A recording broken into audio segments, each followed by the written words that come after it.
এই মামলায় আছে ১ নম্বর আসামি যে রাদওয়ান সিদ্দিক, ২ নম্বরে হলো আজমিরি সিদ্দিক, ৩ নম্বরে হলো টিউলিপ, এরপরে শেখ হাসিনা, আরও ১৬ জন আছে।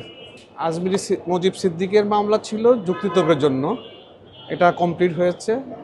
এটা পরবর্তী যুক্তিতর্কের জন্য রাখছে ১৩/১/২০২৬।